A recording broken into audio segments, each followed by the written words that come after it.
Hi, friends. I'm Tamara with Love in a Big World. I'm glad you're here today. We're going to be talking about purpose. And purpose is determination, setting goals, and finding a reason for being.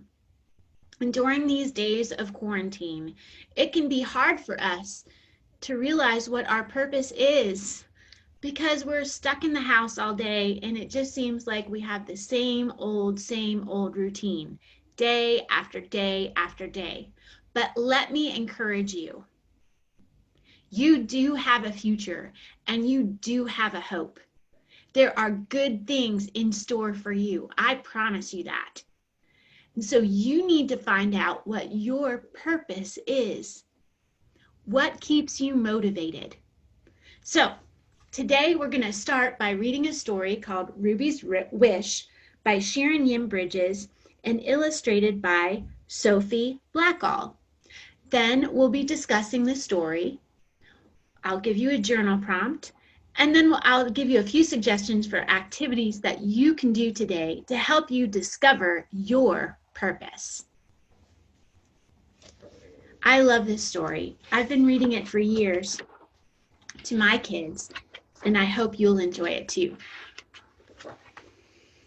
If you walk down a certain road in a certain city in China, past the pet market with its yellow and green rice birds hopping in their bamboo cages, and the goldfish and the terrapins in their porcelain bowls, you will come to a block of houses, 5 houses wide and 7 houses deep. Many families live here now, and the buildings are brown with age and dirt. But if you look closely, you will see that once upon a time, this was all one house, the magnificent home of one family. The house was built by an old man who returned from the Gold Mountain.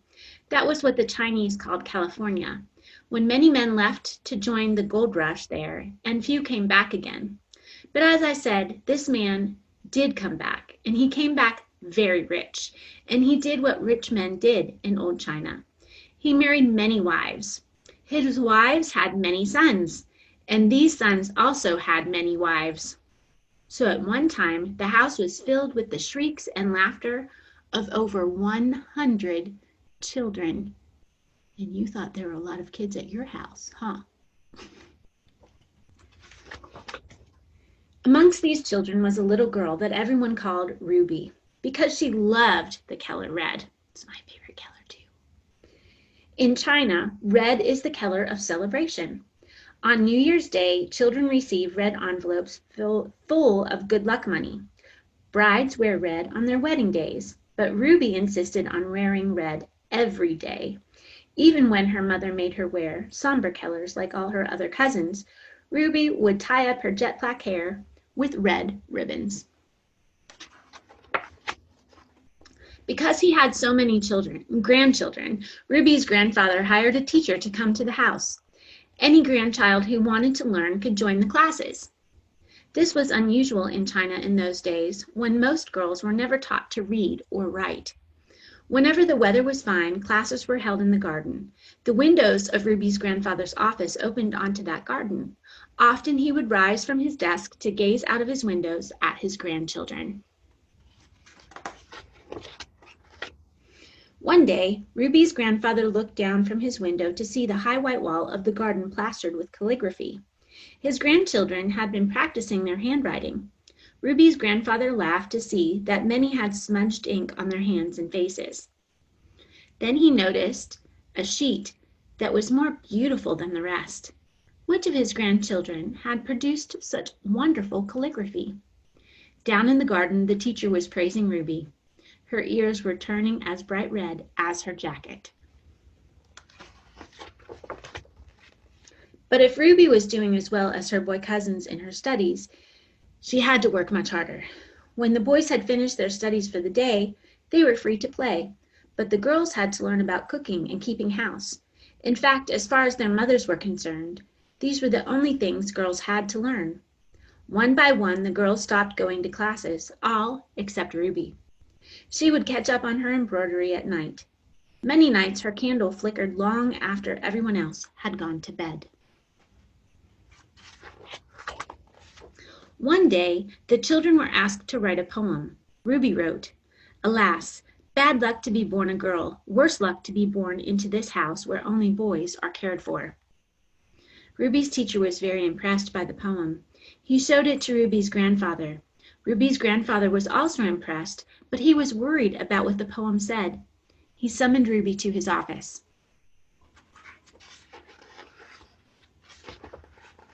Ruby found her grandfather sitting in his chair, her poem spread upon his desk. "Did you write this poem?" asked Ruby's grandfather. "Yes, I did, grandfather," answered Ruby. "Do you really think that in this house we only care for boys?" "Oh, no, grandfather," said Ruby, very sorry that she had upset him. "You take good care of all of us, and for that we are grateful." "Little Ruby," her grandfather said gently, "I really would like to know why you wrote this poem. How are the boys better looked after?" "Well," said Ruby, trying to think of a small, unimportant thing, "when it is the moon festival and we are each given half a moon cake, the boys always get the half with the yellow moon yolk." Said her grandfather, as if he was still waiting. "Is that so?" "Yes," continued Ruby, "and when it is the lantern festival, the girls are given simple paper lanterns, but the boys have red lanterns and the shapes of goldfish, cockerels, and dragons." Ruby's grandfather chuckled. He'd never thought about it before. He could imagine how much Ruby would have liked a red lantern. "But most importantly," said Ruby, staring hard at her red shoes, "the boys will get to go to university, but the girls will be married." "Don't you want to be married?" asked her grandfather. "You know you are very lucky. A daughter of this house can marry any man." "I know, grandfather," said Ruby, "but I'd much rather go to university." Ruby's grandfather touched her hair. "Thank you for talking to me, Ruby," he said. "Go on with your lessons. Make the most of them while you can." So Ruby went on with her lessons. Some of the boys grew up and went away to university. Some stayed in the house and started families of their own. But when they grew up, all the girls were married and sent away to live in their husbands' homes. Ruby knew it would soon be her turn. In the ponds, Ruby could see the orange and white carp gulping for breath under a thin layer of ice. It would soon be Chinese New Year. Ruby felt sure it would be her last one at home. On New Year's Day, Ruby put on red velvet shoes and tied red ribbons in her hair. Then she went to wish everyone a Happy New Year. She started with her married cousins, then worked her way through her parents, aunts, uncles. Each one gave her a red pocketful of lucky money.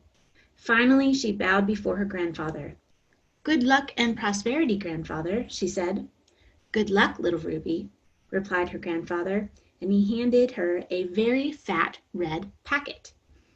Ruby could feel the eyes of all her family on her as she opened the lucky red envelope. Can you guess what was in it? It wasn't money. It was something much better than that.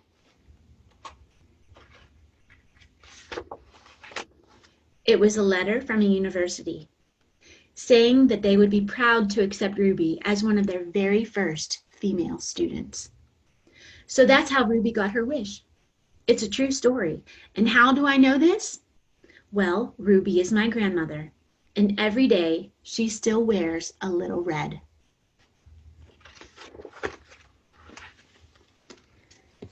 So in our story, Ruby's wish, what does Ruby want to do?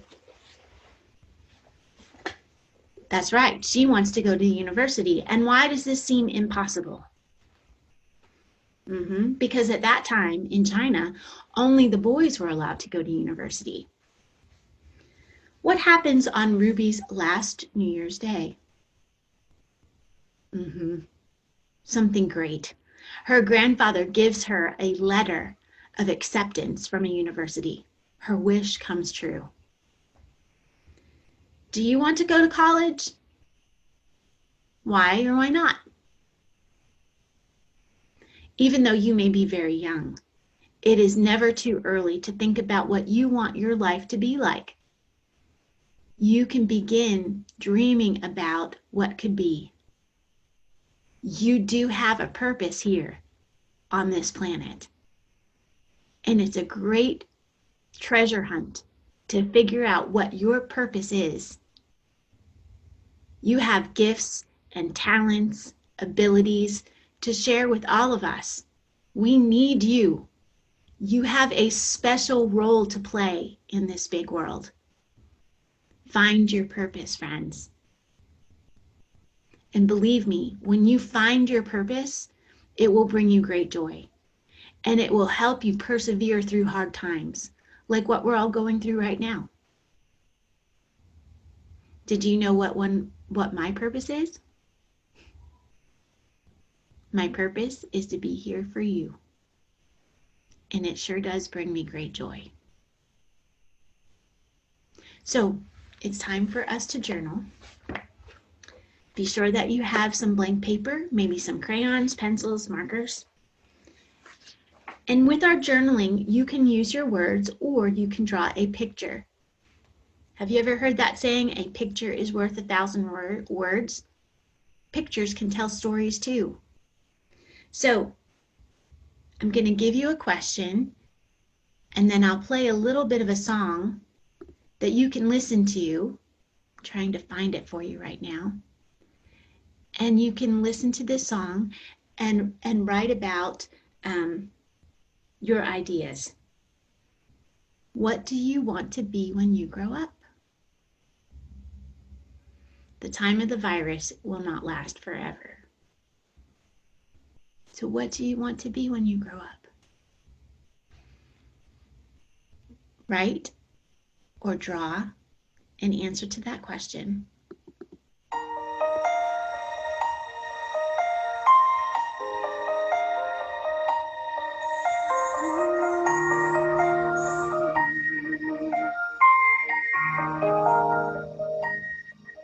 I can't promise you a rainbow. I can't promise you blue skies. Won't tell you that you'll never cry again. I can't promise you red roses. I can't promise butterflies. But I promise I'll be your friend. And I promise you I'll be here to walk this road of life through the sunny days and moonless nights. And I promise you I'll listen here to your questions when you're scared of this journey that seems to lead nowhere. I promise I'll be there.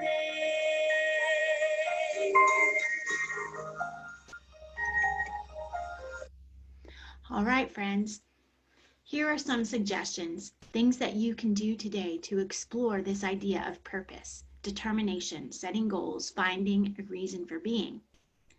Firstly, as we found out in this story, the author, Sharon Yim Bridges, based this book on the life of her grandmother. And I'll show you that picture once again. How do you think she learned the story of what her grandmother experienced? Probably through some conversations.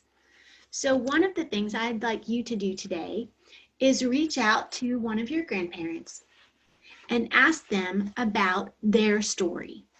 Interview them. Ask them what it was like for them when they were growing up. Find out about their careers, their university experience, their family experience before you were even born. Dig into that family history. Often when we find out about our history, it helps us discover our own purpose. Next, find out more about China. Do some research. Now, China has been in the news quite a bit lately as related to this virus, but there's a whole lot more about China and the rich history of that country than just this recent news about the virus. So find out about that. Find out about the land that Sharon Yim Bridges wrote about in the book Ruby's Wish. What was it like in the days when California had the gold rush? Why did so many people come from China to America at that time? How long did they stay? When did they go back? What was it like?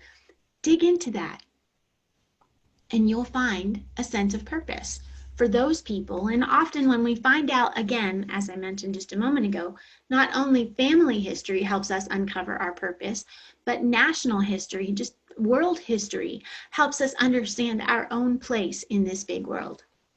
So, interview a grandparent. You can do that via FaceTime. Research more about China. You can do that on your computer or your phone or your iPad. And lastly, oh yeah, here's what I'd like you to do. I'd like you to figure out a give back project. What's a give back project? Well, a give back is something that you do to help somebody else. And often, even when we're going through hard times, when we find a way to give back to others, it gives us a sense of purpose and joy. So what's something that you can do today? You know, there's a lot of hungry kids in our world, even in our own country, in our own cities, because of this virus. And they're not being able to go to school right now, which is usually where they get breakfast and lunch. So is there something that you can do to help get some food to those kids? Perhaps you can look in your pantry and ask your mom or your dad or whatever grown-up you're living with if you can take some of the canned goods that you have and get it to a local food bank. Or maybe you even know somebody in your neighborhood or at your church who needs some extra food right now, some pasta or peanut butter, some beans, rice, and you can share that with them. Or maybe you have another idea of something that you can do. One of the things that I've seen when I go on walks in my neighborhood is I see that the kids have written messages in sidewalk chalk to all of us who walk by. And so they're giving back to the community with their positive messages.